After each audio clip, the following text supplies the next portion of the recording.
भारत पहली बार बना चौथी सबसे बड़ी अर्थव्यवस्था, जापान को पीछे छोड़ के। हम आज से 40 साल पहले, 50 साल पहले जिसे बोलते थे कि जापान को तो पीछे नहीं कर सकता। IMF और हुकूमत के माबैन बजट अहदाफ पर इत्तफाक नहीं हो सका। आइंदा माली साल के लिए बजट तखमीना जात और अहदाफ पर मुज़ाकरात मुकम्मल हो गए हैं। ज़रा के मुताबिक हुकूमत ने तनख्वाहदार तबके पर टैक्स बोझ कम करने के लिए तजावीज़ दी थी। सर, इस IMF की अगर बात करें तो पहले तो भारत ने बहुत कोशिश की कि IMF हमें कर्ज ना दे, लेकिन IMF के साथ हमारे मुज़ाकरात रहे, हमें कर्ज मिल गया। बट अभी कहीं ना कहीं एक IMF की एक्स्ट्रा इन्वॉल्वमेंट नज़र आ रही है, और अब ज़राए के मुताबिक ये खबर भी है कि पाकिस्तान और IMF के दरमियान बजट मुज़ाकरात पर इत्तफाक ना हो सका। तो ये वीडियो जो है ये दिखाता है कि क्या हालत है पाकिस्तान की। इसे एक बार सुनें। रात में ईमेल करते थे तो कैंसिल हो जाएगा। रात में ईमेल करते ना, आपने रात में ईमेल क्यों नहीं की?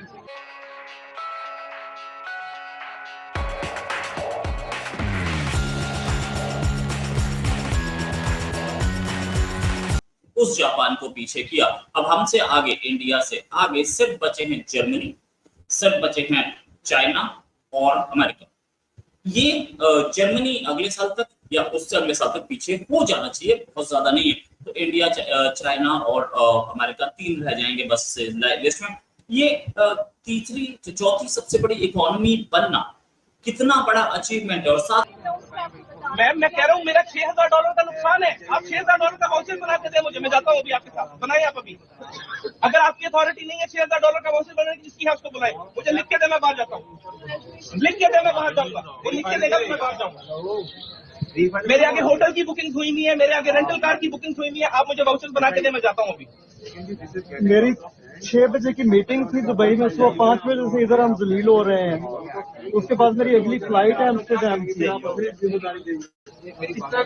अब इसका सोल्यूशन तो देना पड़ेगा। कितना जरूरी काम है, और वो वर्थ क्या है उनकी वर्थ रुपयों में तो है ही नहीं। अगर हम फिर भी प्रमोट कर रहे हैं अपनी पब्लिक एयरलाइन को, डज नॉट मीन आप इसको क्यों नहीं बेचते थे? They are airlines ready to buy this airline. Solution चाहिए ना, उनको फ्लाइट ही कोई नहीं है इनकी प्लेन में फ्यूल नहीं है, तो पाकिस्तान के सारे वजीरों मशीरों के प्रोटोकॉल के लिए फ्यूल है, और पाकिस्तानी और वो फ्री है। ये देखें, और जो जिसके पैसे भरे हैं उसका फ्यूल ही नहीं है। ये जवाब मिल रहा है जी हमें यहाँ पे। आप वो नहीं आते, हम चलते। चलिए हम आपके साथ। PIA के प्लेन्स में तेल नहीं है और उड़ने के काबिल नहीं रह गए। अपनी अपनी इंटरनेशनल एयरलाइंस है, आपकी अपनी गवर्नमेंट की इंटरनेशनल एयरलाइंस है, उसमें तेल नहीं है। और बराबरी इंडिया की, कश्मीर चाहिए, कश्मीर तो तेल नहीं डाल सकते, कश्मीर पालेंगे, है ना। उस तेल से ही तो चलना है वो टैंक, जिस टैंक से तुम्हें लड़ना था। खैर, इसी बात करने के लिए मीडी सर, गिरधर सर, बहुत स्वागत आपका हमारे शो में। सर, ये सिचुएशन आपने देखी कि क्या सिचुएशन है? मिला है कि हमने चौथे स्थान पर आ गया। अभी 2, 2.5 साल, 3 साल के अंदर अंदर हम तीसरे स्थान पर आने वाले हैं। अब देखिए, पाकिस्तान से अब कंपैरिजन करना भी हमारे लिए एक शर्म की बात हो जाती है, क्योंकि पाकिस्तान तो कहीं की नहीं रहेगी। पाकिस्तान पूरा GDP से ज्यादा एक टाटा कंपनी का नेटवर्क है। तो अब क्या करें? अदानी और अंबानी की बात तो भूल ही जाइए। तीसरे चौथे स्थान पर जितने भी कंपनीज हैं हमारी, वो पूरा पाकिस्तान की GDP से ज्यादा है उनके मार्केट कैपिटलाइजेशन। यहाँ ऑलरेडी 4 स्टेट्स ऐसे हैं, महाराष्ट्र, तमिलनाडु, फिर गुजरात, फिर कर्नाटका। ये ऐसे 3-4 स्टेट्स हैं जिसका GDP, जो स्टेट GDP होती है ना, वो पाकिस्तान की GDP से ज्यादा है। तो फिर किसकी कंपेयर करेंगे? पाकिस्तान तो कंपेयर करने लायक ही नहीं बचा है। इसीलिए उनसे कंपेयर करना तो एक पाकिस्तानी साजिश के तहत कंपेयर करने वाली चीज हो जाएगी, क्योंकि पाकिस्तान 1947 से लेके आज तक भारत से बराबरी की सोचता था। इसीलिए वहां जो वाघा बॉर्डर में होता है, हम जितना लंबा हमारी ऑफिसर को खड़ा करते हैं, उतने ही लंबा ऑफिसर को वो खड़ा करते हैं। हम पांव ऊपर करते हैं, वो भी ऊपर करता है। मतलब दोनों का बराबरी दिखाने के लिए पूरा ड्रामा हुआ था पहले। हम तो बहुत दुखी थे कि यह ड्रामा हो रहा है। फाइनली सरकार ने डिसाइड किया है सब ढिंचक बंद हो जाएगा, इसलिए सरकार को बधाई देना है। अब देखिए ये बराबरी कहीं की नहीं है, उनका मॉडल ही गलत, फ्रॉम डे वन का मॉडल ही गलत था। वो अपना इंडस्ट्री और अपना एजुकेशन सिस्टम में वो खर्च नहीं किया है। जितना पैसा मिला है वो पूरा भारत को जलील करने के लिए, भारत को उंगली करने के लिए ही इस्तेमाल किया। और उस चक्कर में 100 रुपया उनके पास मिलता है, 10 रुपया वो इसके अकाउंट में डालते थे, बाकी 90 रुपया जो है अपने बीच में बांट दे देते। हम देख रहे हैं कि जो हुकूमत है वो पूरी कोशिश कर रही है कि बजट फ्रेंडली हो, आवाम के लिए कोई ज़्यादा बहुत बड़ा जिन ना आए महंगाई का, लेकिन कहीं ना कहीं IMF की इन्वॉल्वमेंट और जो ये इस वक्त इशू चल रहा है, ये क्या पाकिस्तान के लिए मजीद मुश्किलात हैं या हुकूमत को भी मजीद मुश्किलात इसके सामना करना पड़ रहा है? देखिए, IMF के पास जाना ये ना हमारी ख्वाहिश थी और ना है, लेकिन एक मजबूरी थी कि पाकिस्तान जिन हालात में हमें गवर्नमेंट मिली, vote of no confidence Imran Khan के खिलाफ हुआ और उसके बाद जो अभी इलेक्शन हुआ हालिया, उसके बाद तो इकोनॉमिक चैलेंज पाकिस्तान का सबसे बड़ा चैलेंज था।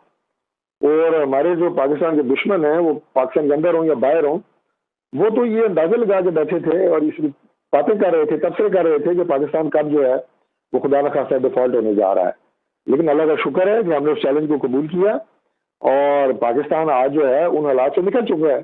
पाकिस्तान आज तरक्की के रास्ते पे है, पाकिस्तान का हर इकोनॉमिक इंडिकेटर बेहतर हो रहा है और हम यकीन रखते इंशाल्लाह IMF के साथ ये हमारा आखिरी मुआहदा होगा और उसके बाद हम मुल्क को इस चुंगल से निकाल लेंगे इंशाल्लाह। लेकिन जब तक हम उनके साथ एग्रीमेंट में हैं, यकीनन उस मुआहदे की पासदारी करना ये हमारी जिम्मेदारी है, मजबूरी है और जिम्मेदारी है।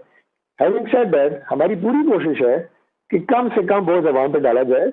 बजट को एक ये कहें कि अवाम के लिए ऐसा बजट दिया जाए कि जिससे उनकी मुश्किलात में इजाफा ना हो बल्कि कमी हो।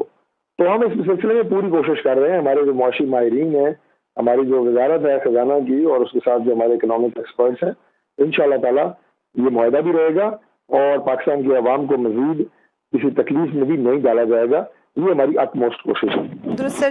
सर, नाइजीरिया की बात करें तो नाइजीरिया ने अपना सारा कर्ज जो है IMF को वापस कर दिया। क्या पाकिस्तान में आप फ्यूचर में ऐसी सूरत हाल बनते देख रहे हैं कि पाकिस्तान को भी IMF से कर्ज ना लेना पड़े बल्कि इनका जितना कर्ज है वो हम वापस कर दें?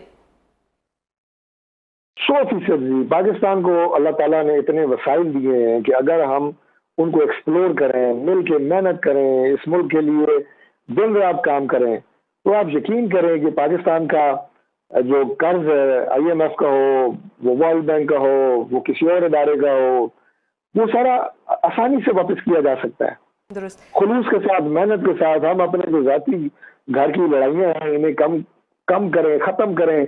ग्रोई इख्तलाफात, लिसानी, सियासी अनापरस्ती, इसको ख़त्म करें। अभी जो पिछले दिनों में आपने देखा कि ओवरसीज कॉन्फ्रेंस हुई, ओवरसीज का जज्बा आसमानों को छू रहा था। अभी जो माइन एंड मिनरल्स कॉन्फ्रेंस हुई, उसके ऊपर तमाम सूबे भी तशरीफ लाए और उनके लोग आए और एक्सपर्ट्स आए। ट्रिलियंस ऑफ डॉलर्स के आपके पास जो है सिर्फ मिनरल्स पड़े हुए, उनको एक्सप्लोर करने की जरूरत है। हमारे यहाँ बैरून ममालिक से जो इन्वेस्टमेंट आ रही है, CPEC को दोबारा उसी तरह एनरूट उस स्पिरिट के साथ करने की जरूरत है जिस स्पिरिट के साथ ये पाकिस्तान आया था। मुल्क में इंडस्ट्री लगाने की जरूरत है। लोड शेडिंग का ऑलरेडी हम खात्मा कर चुके हैं। जो दहशतगर्दी जो पाकिस्तान में इंडिया करा रहा है, इसकी बुनियादी वजह यह है कि यहाँ पे एक आपको ऐसा नजर आए कि यहाँ पे कोई सिक्योरिटी नहीं है। अब उसको